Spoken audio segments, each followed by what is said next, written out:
Huda, a light in every home. Allah is my heart's speech, your mercy is what I beseech. Keep in my heart your remembrance, and in your deen allow me to advance.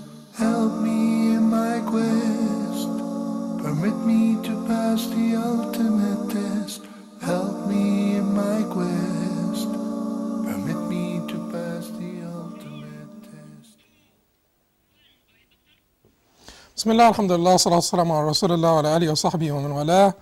In the name of Allah, all praise be to Allah, and may blessings and peace be on the messenger of Allah, the last messenger, Muhammad sallallahu alayhi wasallam, and his honorable companions and family. Dear viewers, assalamu alaikum wa rahmatullahi wa barakatuh. This is Hatem Al Haj. I will be your host today in place of Sheikh Muhammad Salah, who is your regular host at Ask Huda, and inshallah he'll be with you from the next episode. And I hope to do a job as close to good as he does.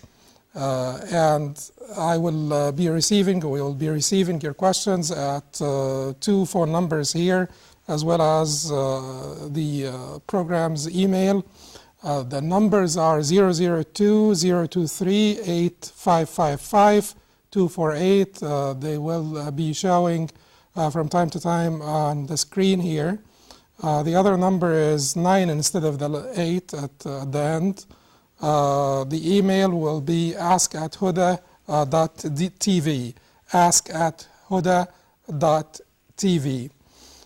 We will start by taking your questions, and whenever we have a chance to cover some of the pending questions from the last episode, we will do that inshallah as well. Maybe we'll start with one of the questions that we had from the last episode, and I'll start in the order the questions were received. I have a question here from Sister Halima from Nigeria, which says, is it permissible to attack people in their places of worship if we are not at war with them? The question may some of you may think it does not warrant like an answer, because it is almost a given that you don't. But sometimes you do need to clarify those issues, and you need to confirm that which is considered a given by some may not be considered a given by others. Certainly, if you're not at war with people, you do not only not attack them in their worship places, but you just not attack them in general. So it is not just a matter of where, it is a matter of, in principle, you will not attack those people that you are not in a state of war with them. And when are you in a state of war with the people? When it is a justifiable war, but that's a totally different issue, and it may require an episode by itself to talk about the details of when is a war justifiable. I think we are having a phone call here. Abdul Wahid from Canada is our first phone call. Yes, Brother Abdul Wahid. Yes, brother. Go ahead, brother. Assalamu alaikum. Wa alaikum assalam wa rahmatullah. Yes, I have a couple questions. The first one, it is allowed to file bankruptcy. The second question is, my wife is a convert, so I want to know what is the ruling regarding her family drinking habits. Drinking? And drinking habits, like the people drink, like you often. So drinking where are they drinking? Yeah, well, they are drinking alcohol, as you know. At your home, I mean, they drink alcohol at your home, or where? Well, it's like, when you go to them, like they invite us we go to them and then they start drinking sometimes, so which is I disagree with and but my wife wants to know what is the ruling about this. Like, what is I know that there is a hadith which would say, like الخمر حرام حامله والبائعه, but he wants to get from you the answer. Sure, inshallah. Okay, brother, Jazakallah khairan. Well, as for the first question, is it allowed to file bankruptcy?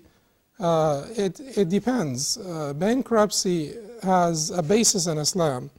In Islam, when someone has been afflicted by loss of his assets, loss of his capital, and he has debts, that person is actually giving some sort of concessions that do not apply to other people. In fact, Jabir reports that a man has been afflicted by some major hardship, financial hardship that sort of annihilated his assets. He bought crops and he lost on those crops a great deal of money. His assets were wiped out. So the Prophet ﷺ said to his creditors, take what you have, what you see, and you're not entitled to anything else. Take what is there, and you're not entitled to anything else, which means you cannot be after this person for more. So this person will be interdicted. In other words, the seizure of the money will take place, the assets that he has will take place. During that process, the maintenance of the person and his household would go out of this money, so that he would be given some for his own maintenance and his household as well. But people can't take more out of him than what they can find with him, or they can identify as some of his assets. So it does have some basis in Islam. Procedures may be different, but the bottom line is one may apply for bankruptcy or may file bankruptcy if one deserves to file bankruptcy. So in other words, if you do this as the process tells you, you do not cheat, you do not lie, you do not, cheating or lying applies to writing as much as it applies to speech. So you cannot lie in speech, the same applies to writing as well. You cannot you cannot cheat or lie in writing. So if you are not going to have to do that, then you can go ahead and file bankruptcy. It would be permissible. There is another call that we will take now. It's Sister Fawzia from Nigeria. Go ahead, Sister Fawzia. Assalamu alaikum. Wa alaikum salam wa rahmatullah, sister. My question is, what is the ruling on consuming vinegar that we normally find in salad creams and ketchup? What's the ruling of consuming vinegar? Vinegar that we find in salad creams, ketchup, and the likes. Okay, all right. So Sister Fawzia is asking about the ruling of consuming vinegar, and the reason why she may be asking this, because during the process of making vinegar, it goes through a process of fermentation where there is some percentage of alcohol formed in that liquid. But then it goes through a process where it loses the sweetness that may be found with alcoholic drinks, and it keeps the sourness of the alcoholic drinks in a process that is known to people who have a background in chemistry. Now,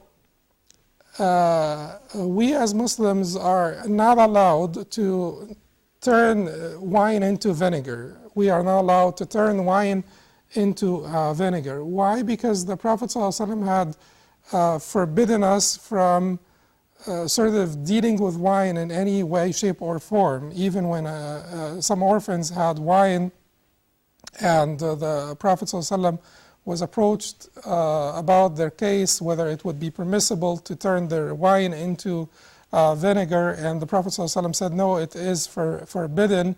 That sent a clear message that we have nothing to do with wine. If anyone's property or assets should be protected, then it is the orphan's property or asset. But since this property or asset was actually wine, then it may not be protected in this case, even by turning it into vinegar. So we as Muslims should not do this. Now, if the wine turned into vinegar by itself or through the doing of someone else, I was not involved in making this wine vinegar, would it be permissible for me to use that vinegar or to consume that vinegar? Well, the Prophet ﷺ said, "Na'mal idamul khal," which means that what a good food is vinegar. Idam is the food that you eat with bread. It is whatever it is that you eat using bread. So the Prophet ﷺ said, what a good food to eat with bread is vinegar, which means that vinegar is permissible to use. Therefore, if the vinegar came from wine through just the natural process, or through the doing of someone other than you, then it is permissible for you to use that vinegar and to consume it. I am having another phone call here. Sister Aisha from Egypt, you may go ahead. Assalamu alaikum. Wa alaikum assalam wa rahmatullah. Sheikh, please, is there any ruling about sexual harassment and racism in Islam? And if there is any, what are the rulings?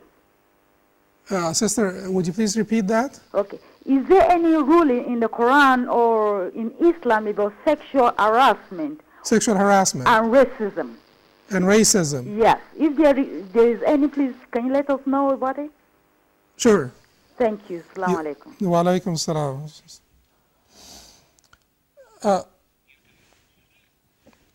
Well, I think the question from Sister Aisha here from Cairo is about sexual harassment and racism, and if there is a ruling in the Quran or Sunnah or in the Deen about sexual harassment and racism.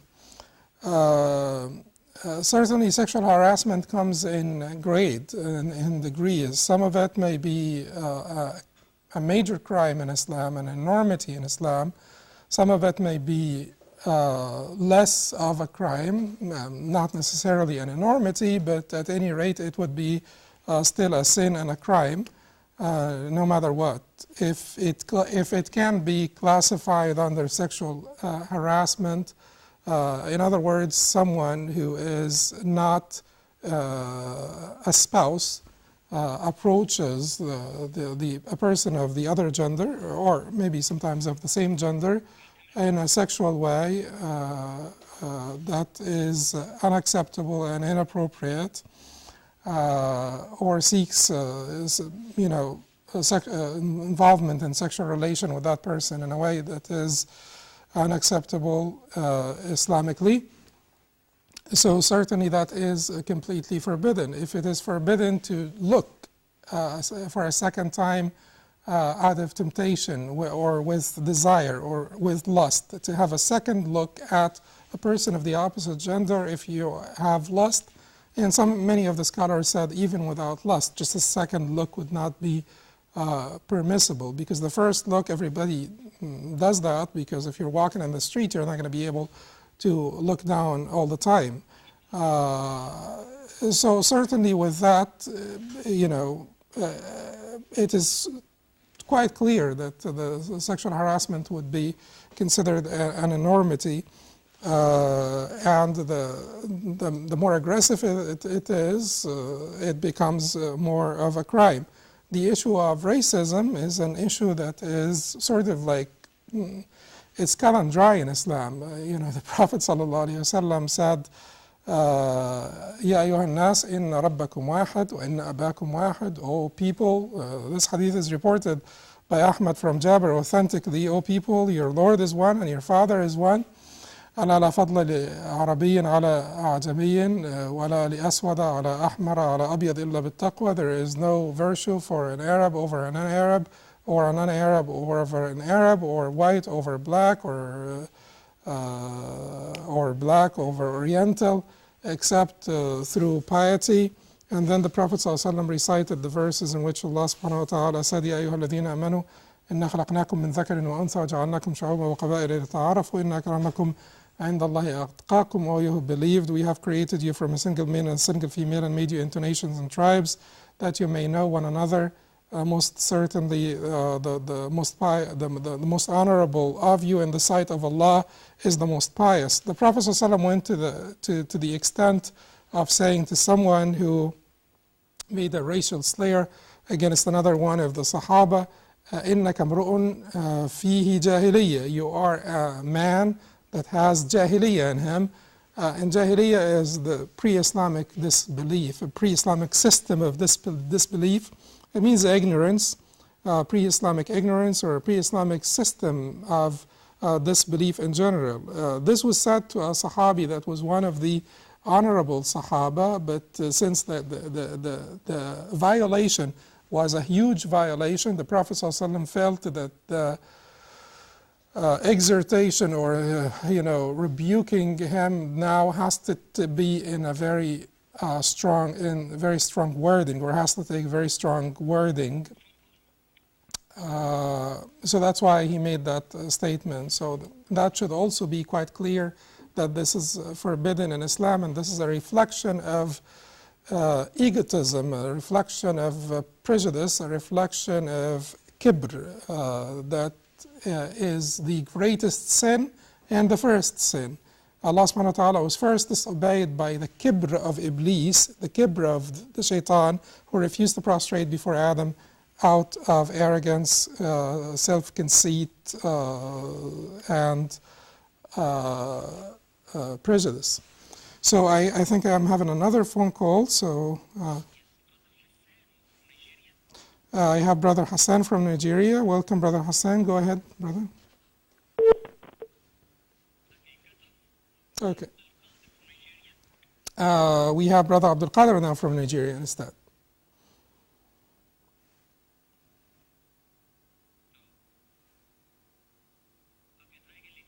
Okay. Maybe I'll have a chance now to say to answer the question about the family of the in-laws of the brother who called from Canada who drink. So he said that his wife is a convert and his in-laws drink, and I asked where do they drink, because if they drink at their home, then I don't know what he can do about this. Aside from giving them dawah to Islam and subsequently to abandoning wine. But if they drink in his presence, and that's probably what he was asking, that they drink in his presence or his wife's presence. Now the directions from the Prophet ﷺ here are quite clear, that we should not be involved in this, involved with wine in any way, shape, or form. Hadith of Anas, in which Anas said that the Prophet ﷺ invoked the curse of Allah subhanahu wa ta'ala upon 10 people who deal with wine. It included the one who sits with someone who is drinking. Jalisaha is the one who sits in the presence of wine or in the presence of someone who is drinking. Now, so what should be done in this case? And I think that a little bit of smartness needs to be used in this case. Sometimes if you are at their home and they are drinking, the wife, which is the convert, needs to keep herself busy doing things at home, doing chores at home, taking the garbage out, cleaning the kitchen. They all appreciate that. No one that doesn't appreciate that. It's always a like a welcome help. So if she does that and keeps herself busy doing that and avoid the very place where they are drinking, then that is a way out of being in the presence of wine while people are drinking it, or in the presence of people who are drinking wine. If they go out to some place, then it could be a little bit more cumbersome and a little bit more difficult to sort of get yourself out of it, out of the dilemma of them drinking, at the same table. And in this case, I think it has to be a matter of just setting the limits and saying that I can't go this far. I am very willing to accommodate the differences amongst us and so on and so forth, but this far I can't go. And honestly speaking, a lot of people will not have much trouble with this. When they go out with you, they will just drink something else other than alcoholic beverages. And over time, I mean, if you stay firm, and over time they will appreciate your commitment to your principles. I'm having another phone call here. I have a phone call from Muhammad from the UAE. Welcome, Muhammad. Tfaddali. Assalamu alaikum. Wa alaikum assalam. Is it permitted in Islam to take homeopathic medicine for non-critical illness? Is it permissible in Islam to take homeopathic medicine for a non-critical illness? And my ahead. second question, can I ask the second question? Sure, go ahead, sister. Yeah, what is the ruling about the second Jama'ah? The second Jama'ah after the first one, the congregational prayer. Okay. Well, first of all, homeopathic medicine, just to make you aware of it, it is basically very diluted substances that are usually taken from the environment. And it is extremely diluted.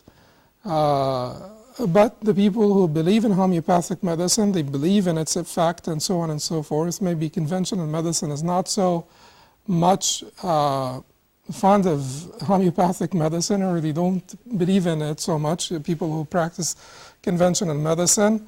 Yet, if someone believes in it and believes it helps from certain diseases, you may very well go ahead and use it for critical or non-critical illness. I would suggest that for critical illness that you do see some physician that is a conventional physician, because that is the type of medicine that is known to be most effective to the very vast majority of people. But for a non-critical illness such as cold or something of that nature, you may certainly experiment with homeopathic medicine if you desire. That would be absolutely permissible. The Prophet ﷺ said, "Tadawaw ibadallah," seek treatment, O servants of Allah. The second Jama'at, and I think that you're asking you're asking about certain people who come into the masjid late and they find the first Jama'at to be over and they want to establish a second Jama'at. What would be the ruling here? We have one Sahabi who prayed a second Jama'ah with a group of people that came late with him, which is Anas ibn Malik, and we have another Sahabi, Abdullah ibn Mas'ud, who did not pray the second Jama'ah, but rather took his disciples and went back home to pray. What does that mean? The scholars who believe that establishing a second Jama'ah is absolutely fine and not a problem at all, they say that this was a time, the action of Abdullah ibn Mas'ud when he went back home and prayed the second Jama'at at home. This used to be during a time of fitna, trials and tribulations. Some people were starting to rebel against the rulership of Uthman radiallahu anhu. So if Abdullah ibn Mas'ud was found in the masjid of the Prophet ﷺ to be making a second Jama'ah after the Jama'ah of Uthman ibn Affan radiallahu anhu, maybe a visitor from outside of Medina would see this and would think that Abdullah ibn Mas'ud is actually avoiding to pray behind Uthman radiallahu anhu, take this back home, and then the rumors start to spread and cause more damage. So he favored praying at home because of that reason. Now, I may also say that, or to reconcile between the practice of Abdullah ibn Mas'ud and that of Anas ibn Malik, some of the scholars said that if you have a masjid that has an established congregation, and an imam that is a regular imam of the masjid, an imam ratib or a regular imam of the masjid, then you do not pray a second jama'ah, because the masjid, they may have their own functions, they may want to start a lecture, they may want to do this or do that, and you pray individually. You pray individually if you come in late. That is personally the position that I believe in, but it is quite a controversial issue, and if you see someone establishing a second jama'ah in the masjid, that is the position of multitudes of scholars, so don't condemn them for that. But my own position that I believe in is that if this is a masjid that has an established congregation and a regular imam, then don't establish a second jama'ah, unless you get like a sort of a clear permission, whether it's ongoing permission or like a random one from the imam of that congregation, and the congregation itself does not feel anything wrong about you establishing second jama'ah, and you're not interrupting any of their functions and so on and so forth. In this case, you can have second jama'ah. I'm having another phone call.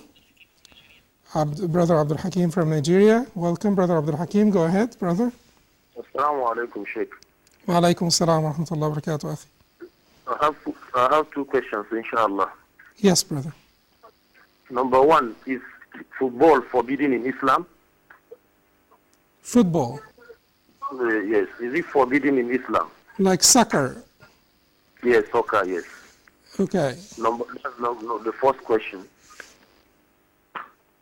Can I give you the second question? Go ahead, Akhi.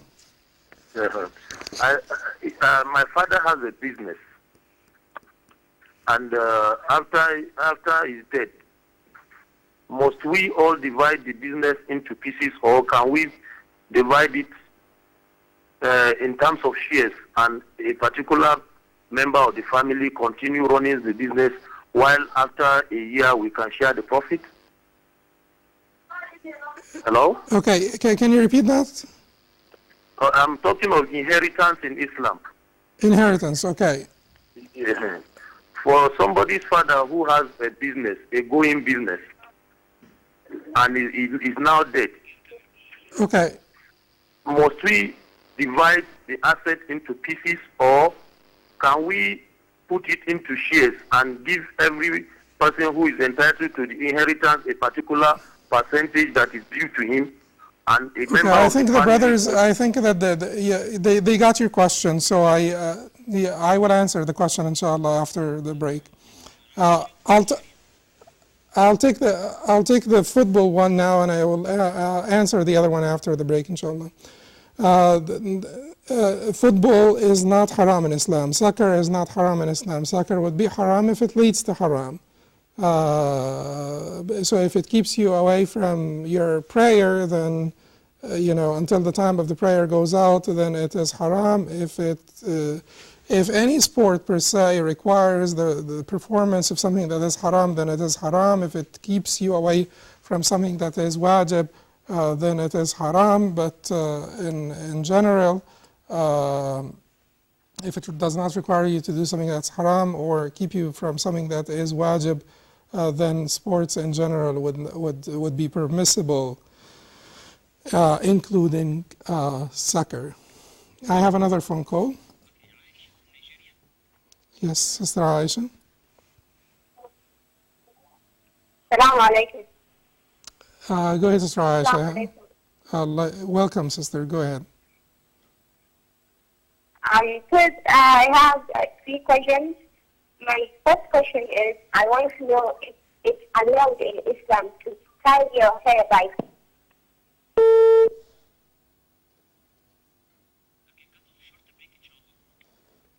Okay. Inshallah, when we come back from the break, we will answer the questions that we need to answer from the brothers.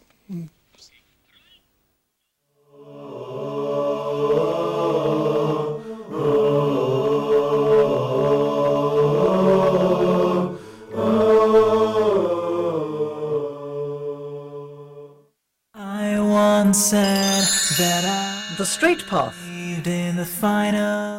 It's an ayah that we recite every day, in every rak'ah, in every salah. Ihdina as-sirat al-mustaqim. Guide us to the straight path. So how can we live by it? Join me every week, inshallah, as we discover how. I'll take your phone calls. So we have Brother Mukhtar from Nigeria with us on the phone. Brother Mukhtar, assalamu alaikum. And share your thoughts from all around the world. I ask Allah to make everything that we say and hopefully implement on this program a step on the straight path to Jannah. The Straight Path with Osama Ilshami, live every Monday night, only on Huda TV. Huda TV would like to know what you think of our program. What do you like about Huda TV? How can we improve? What are your favorite programs and why? Who are your favorite presenters? Let us know via email, Facebook or Twitter, and then tune in to our new program, Viewers Pulse. We want to hear your opinions, so let us know. All of this and more in Viewers Pulse, only on Huda TV.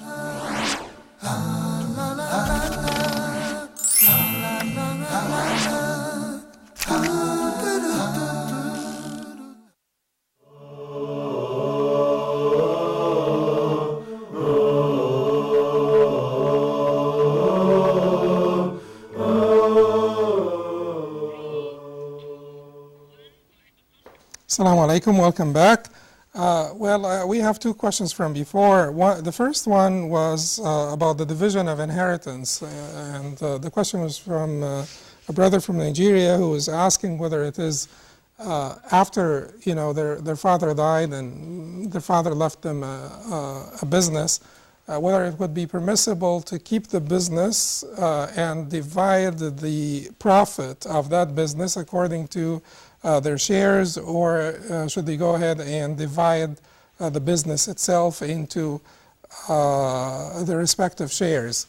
And they can do either way. They can do either way, as long as the business, even if they keep the business as a whole, but the ownership of that business is divided. The ownership of the business is divided amongst them according to their shares. They can dissolve the business and take, each one takes their share, or they can carry on with the business. Let's say it's like one store, they can carry on as long as the ownership of that store is divided according to their various shares, and then they can conduct the business in partnership thereafter and divide the profit. The question that we had from the sister before the break, right before the break, I think she had more than one question, but she got cut off. But the one that we heard was about the permissibility of selling hair. Human hair is not allowed to be used for wigs, or it's not allowed to be used by other human beings to add volume to their hair. And therefore selling it for that purpose is not permissible. Selling body organs in general is not permissible.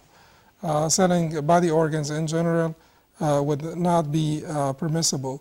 Now, if that hair, if that human hair is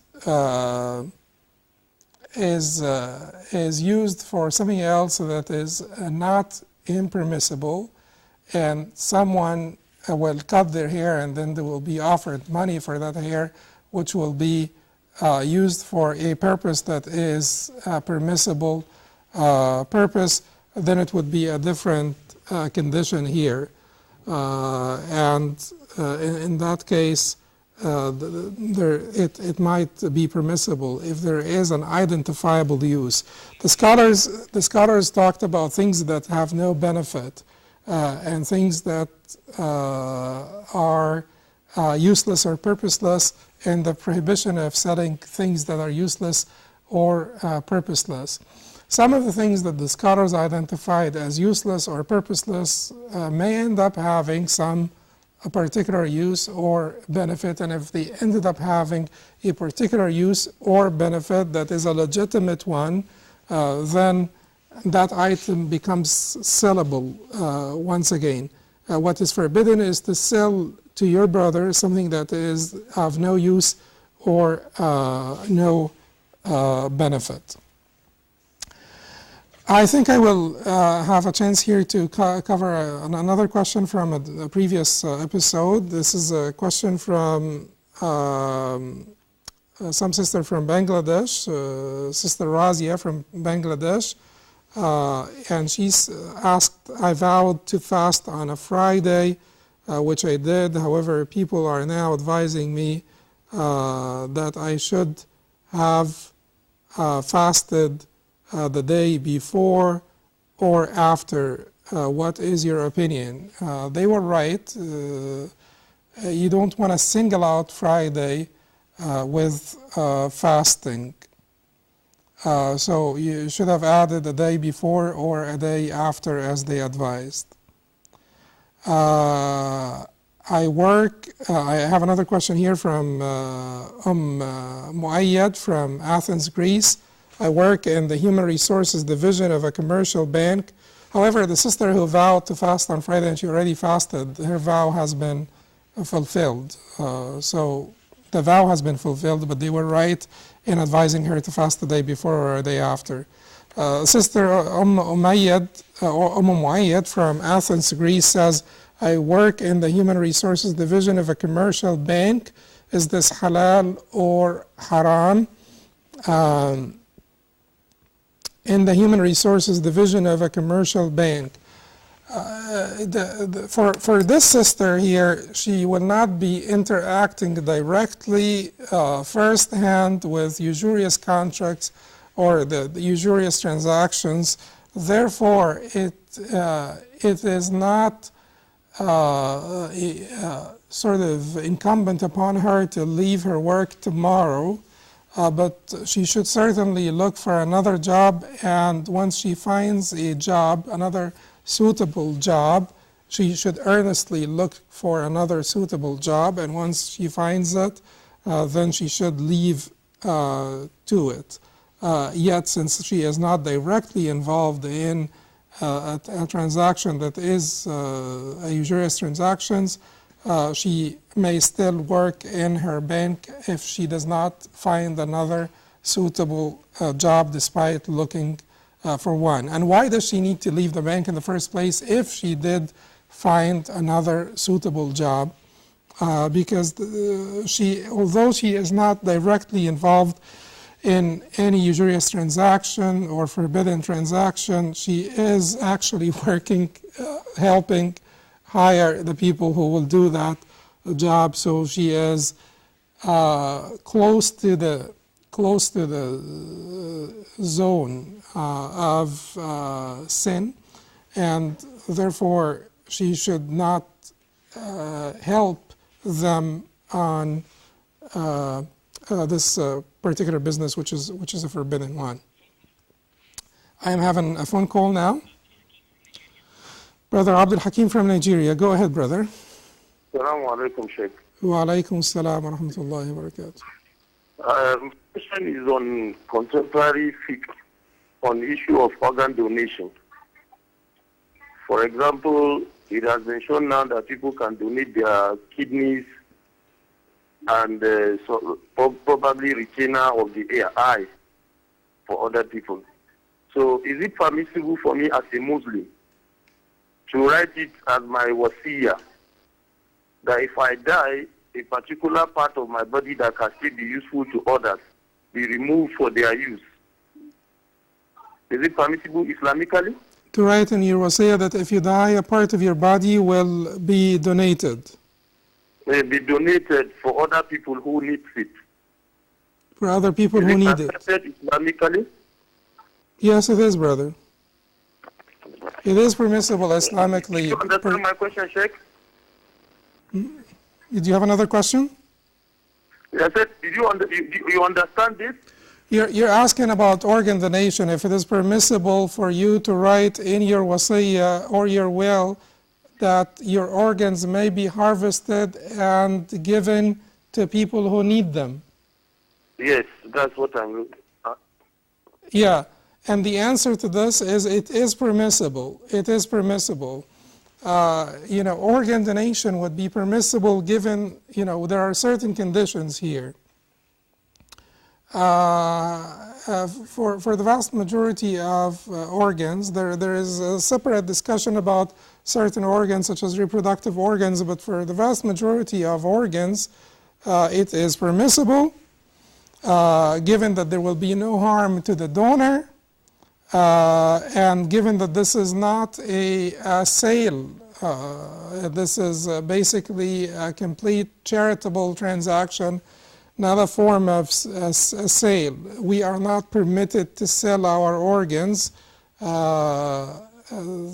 Therefore, sales would not be permissible in all cases. But for someone to say that take it from my cadaver after I die, from my dead body, that is permissible for sure, according to the very vast majority of the scholars of Islam, and according to the resolutions of al-Majama' al-Fiqhiyya, the Fiqh assemblies, the one that belongs to the OIC, Organization of Islamic Conference, the one that belongs to the Muslim League or Rabit al-Alam al-Islami. Those Fiqh assemblies said that this would be permissible, because now they have your approval. It's a cadaver, therefore there will not be harm to the donor, and it is donation, it is not sale, therefore it would be permissible according to the very vast majority of Muslim scholars, contemporary ones. And I can answer another question here from another brother Abdul Hakim from Malaysia. He's asking if it is okay to sell his pet cat. The cats are okay to sell. If you have a pet cat, it is fine to sell it. What's forbidden is to sell a certain type of animal that's called the sinnawr, which it sort of belongs to the same family of cats, but it is not a cat. And it is forbidden also to sell dogs.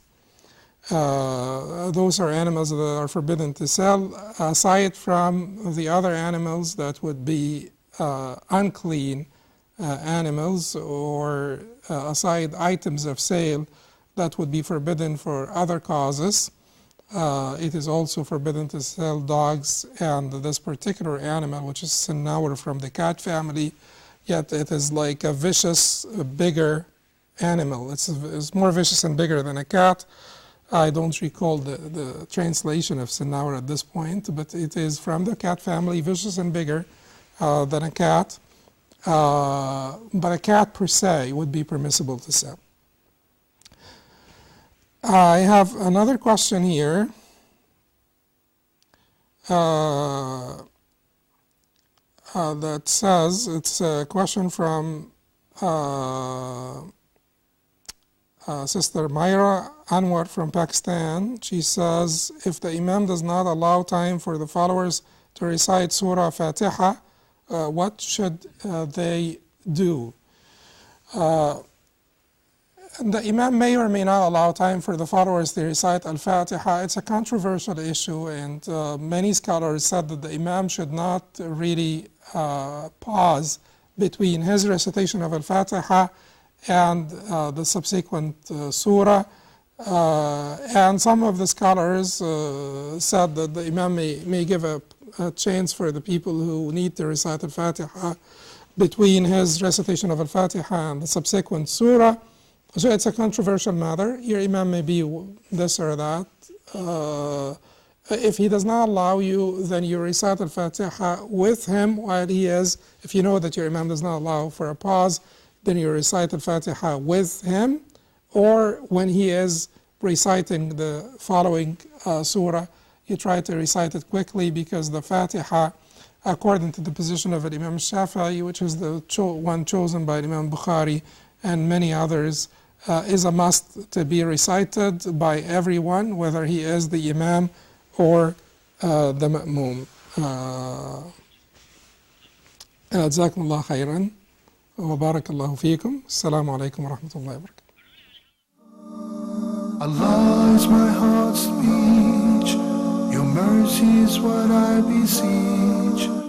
Keep in my heart your remembrance, and in your deen allow me to advance. Help me in my quest.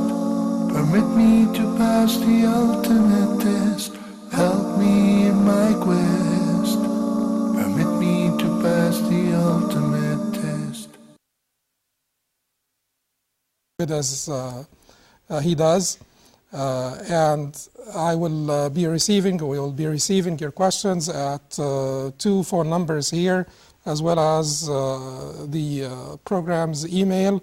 The numbers are 002-023-8555-248. They will be showing from time to time on the screen here. The other number is 9 instead of the 8 at the end. The email will be ask@huda.tv. ask@huda.tv. We will start by taking your questions. And whenever we have a chance to cover some of the pending questions from the last episode, we will do that, inshallah, as well. Maybe we'll start with one of the questions that we had from the last episode, and I'll start in the order the questions were received. I have a question here from Sister Halima from Nigeria, which says, is it permissible to attack people in their places of worship if we are not at war with them? Huda, a light in every home. Allah is my heart's speech. Your mercy is what I beseech. Keep in my heart your remembrance, and in your deen allow me to advance. Help me in my quest. Permit me to pass the ultimate test. Help me in my quest. Permit me to pass the ultimate test. Bismillah, alhamdulillah, salatu salamu ala rasulullah wa ala alihi wa sahbihi wa man wala. In the name of Allah, all praise be to Allah, and may blessings and peace be on the messenger of Allah, the last messenger, Muhammad sallallahu alayhi wa sallam, and his honorable companions and family. Dear viewers, assalamu alaikum wa rahmatullahi wa barakatuh. This is Hatem Al Haj. I will be your host today in place of Sheikh Muhammad Salah, who is your regular host at Ask Huda, and inshallah he'll be with you from the next episode. And I hope to do a job as close to good. My wife wants to know what is the ruling about this. Like, what is I know that it's you know, there is a hadith which would say, you know, like al-khamru haram hamilihi wa ba'ihi, but he wants to, you know, get from you the answer. Sure, inshallah. Okay, brother, jazakallah khairan. Well, as for the first question, is it allowed to file bankruptcy? It depends. Bankruptcy has a basis in Islam. In Islam, when someone has been afflicted by loss of his assets, loss of his capital, and he has debts, that person is actually given some sort of concessions that do not apply to other people. In fact, Jabir reports that a man has been afflicted by some major hardship, financial hardship that sort of the question may some of you may think it does not warrant like an answer, because it is almost a given that you don't. But sometimes you do need to clarify those issues, and you need to confirm that which is considered a given by some may not be considered a given by others. Certainly, if you're not at war with people, you do not only not attack them in their worship places, but you just not attack them in general. So it is not just a matter of where, it is a matter of, in principle, you will not attack those people that you are not in a state of war with them.